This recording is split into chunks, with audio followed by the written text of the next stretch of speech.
Hi everyone, I'm Nathan. Welcome to video number 3. I was calling it the 8 Enthusiast Extravaganza, but it turns out I have 2 more subscribers, so we're up to 10. So I'm calling it Circus 10. And when you say Circus 10, you throw up your arms in an X motion like the Roman numeral X for 10.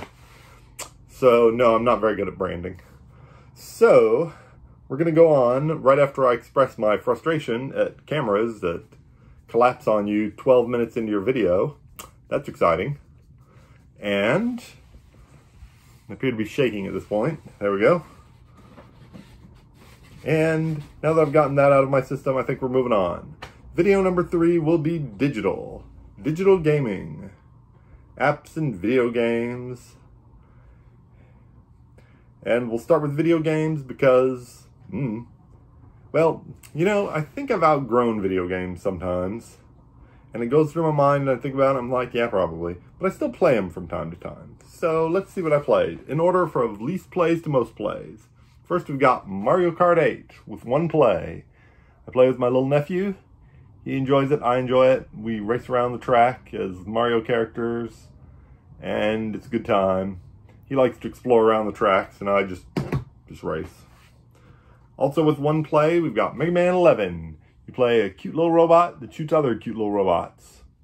It's challenging, especially when you put it on maximum difficulty, which for some reason I thought would be a good idea to do. So I set it on maximum difficulty and it's a real challenge.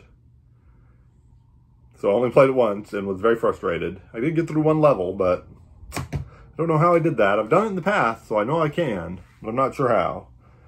Next up with 2 plays is Super Mario World. Let's see if I can get it up on my Nintendo Switch here. Here it is, Super Mario World. It's a classic from the old SNES. It's really a lot of fun. You run around playing the little Mario and you can ride that little Yoshi dinosaur. It's pretty fun. But, well, I only played it twice this year so far. Maybe it'll get more plays, I don't know. We'll see. It holds up though. It holds up real well over time. It's a good game. Next up is Super Mario 3D World with 4 plays. 4 times I played Super Mario 3D World. Just like a Mario game, only it's in 3D. So I like to play mostly by myself. But I believe all 4 of these plays are with my little nephew. And he likes to just run, and I am a more cautious player, so he leaves me behind because it's cooperative. You play at the same time, you play with each other at the same time, on the same level. And so one person could leave the other one behind, and it's annoying. That happens to me because I guess I'm old. I have itchy eyeball too. Big plus to this game is that you can play as a princess, and that's nice. I always like when you can play as princess, like Legend of Zelda or Mario. I haven't played any Legend of Zelda games this year. But I still love Legend of Zelda. It's a great franchise. Finally, 6 plays of X-Men Legends. I played it a lot during the crazy bonanza that was the X-Men United Kickstarter. And I had X-Men Mania. And I reread X-Men comic books, which were okay-ish. And I played X-Men Legends a lot. And my intention was to go on and play X-Men Legends 2, which is great. You can play Scarlet Witch and Juggernaut and stuff. That's pretty awesome. And then I was going to play Marvel Ultimate Alliance. I'm going to play Marvel Ultimate Alliance where you can play Beta Ray Bill and Zorn. I don't know who else you can play. You can play a lot of guys. There's a lot of guys in this game. A lot of guys. Heroes. A lot of heroes. And then I was going to play Marvel Ultimate Alliance 3. Which I assume is great. I haven't played it. I'm guessing it is. I don't know for sure. I only played a little bit. The first boss really trashed me. I only played it once. It was well over a year ago. First boss really trashed me. And that is video games. Let's move on to app games. I only played 7 app games, but I played them a lot. App versions of board games, we'll say. App versions of board games offer ease of startup and finish. Don't need to set it up. Also portability.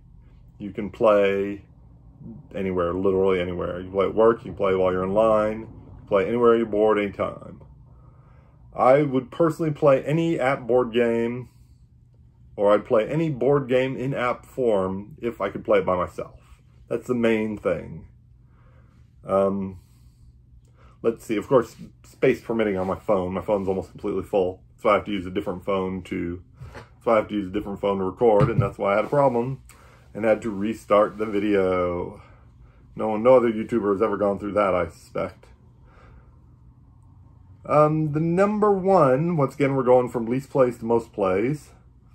The least plays was Scrabble and Canasta on Pogo. Pogo is a website. I assume it's Pogo. Pogo.com maybe, I don't know. And I played Scrabble and Canasta on there, and they were fine. They were well implemented, and you can play against bots. And it's very interesting. You can play against your friends also, of course. And so I played those about 8 to 10 times.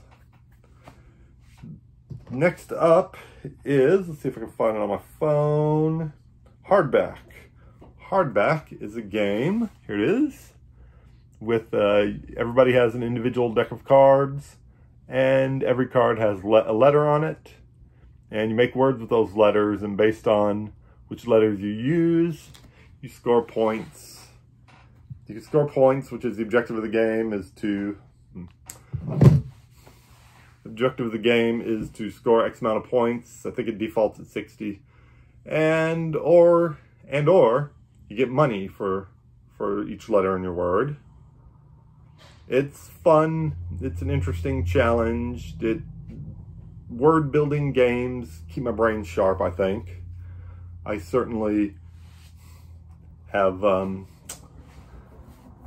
enjoyed them both. I don't know, I'm talking about keeping my brain sharp and everything's gone. Okay, good. So let's go on to the next one. Oh, I played Hardback 13 times this year. I'm kind of soft on it. It's still on my phone. I'd probably go back to it and play it. The AIs are really good, even on medium difficulty. They're really, really good. The next game after Hardback is, see if I can get it to go, Can't Stop. I only just discovered this in June. It's Can't Stop. This app is free, unlike that last app. And, however, Can't Stop, only the free version is only for pass and play. And I don't have anybody to pass it to, so I just play by myself. For like 99 cents, I think, you can get the version that plays online with other people, but I don't want that. I like playing with other people online. I played Can't Stop 33 times last month, and it's probably, to be honest, it's probably going to be deleted when I need to make space for another game. Next up, Paperback. That's another one on the phone. Paperback is a lot like Hardback. You use the letters in your hand of cards to make a word, and then that word scores money.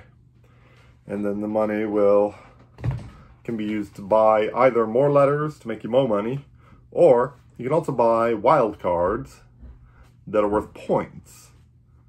However, you just get the points for buying them. They don't give you points every time they come up. Therefore, they're in your deck. They're kind of a dead card because you're never going to get more money from them like you do from the letter cards. So that's kind of a balancing factor, and I like it. It's possible, itchy nose, it's possible that Dominion also does the same thing. Maybe they took that idea from Dominion, I'm not for sure. But it's a nice balancing factor. I played Paperback 65 times. 65 times. Next was 77 plays. Really? Where'd I go? Oh, it's over here. Ah! Seven Wonders. I got a physical copy of Seven Wonders. I believe this was the first game that Board Game Geek convinced me to buy. Seven Wonders. You get a hand of cards. You pick one of the cards and either use it to build up your civilization, or you chuck it for money. And then you pass the rest of the cards on to the next person. Hand drafting, card drafting game. And that's fun. And that's on the phone. And I've played it a lot of times on the phone. A lot. Like 4 digits. I'm almost tempted to look and try and see if I can see quickly how many times I've played it. But it's over 1,000 plays. Barely over 1,000 plays. And you'd think at that point I would get good at it, but no, it really hasn't happened yet. I'm okay at it, but I don't know how soon I'm going to get good at it. If you've played a game 1,000 times or more, let me know in the comments below how soon you get good at it. Looks like I've played X games. Okay, session mismatch. That's weird. 1,052 games. 1,052 times I've played Seven Wonders. Haven't gotten good at it yet. But for this year, for the first half of this year, only 77 times. Next up is Finished. I saw Z Garcia play this on the Dice Tower. Finished. Here it is. Finished. It's a game where you have a deck of cards and each one has a number on it. And you want to discard them in order. And this is a free app, also a free app. And it's okay, it's fun. Obviously it's fun enough that I played it 133 times. Once again, still not good at it. I assume I'll get good at it at some point. And last but not least, with a whopping 241 plays. That's right, it's Legendary. This is Marvel Legendary. A game where you play cards from your hand, you have your own deck of cards, you draw 5 of them, and you build a hand, and it's awesome. And you play the cards, all the cards in your hand, and you get points, recruit points to recruit more cards for your deck, or attack points to attack the bad guys. The digital version, which is called Legendary DXP or something along those lines, I can't get to it quickly on my phone. That version is the Marvel Legendary, only reskinned with a fantasy theme, so you can still enjoy it. Same powers, same everything. And that is how far I've gotten on my script, and I see I'm over 12 minutes now. So, that's what we're going to do for this month. I want to give 2 quick shout-outs. Number 1, shout-out to my Wii controller that looks like the Doctor Who sonic screwdriver. It's old, and the battery doesn't work very well anymore, so it doesn't hold a charge for very long, and I don't play that many video games anyway. I definitely don't play many Wii games, but it's cool. So shout out to that, and shout out to Cartographers, the app. Cartographers is probably my favorite game. I have not gotten the app yet because space on my phone, of course, is an issue, and I'm really concerned that being unable to stop playing will lead to me getting fired at my job. So, we're not going to do that one. Maybe I will. I don't know. I haven't decided. It's only $4. It's very affordable. So that's the game. So that's it. Let's see. Next video, we will be starting physical plays. Starting with the games I've only played once, and then going up through games I've played, 20, 25 times. Just as a heads up, this is going to take me a couple of videos because I played 26 games in June alone. 26 different games. So, yes, I do anticipate multiple videos for that, for talking about these games. So, until next video, thanks everyone.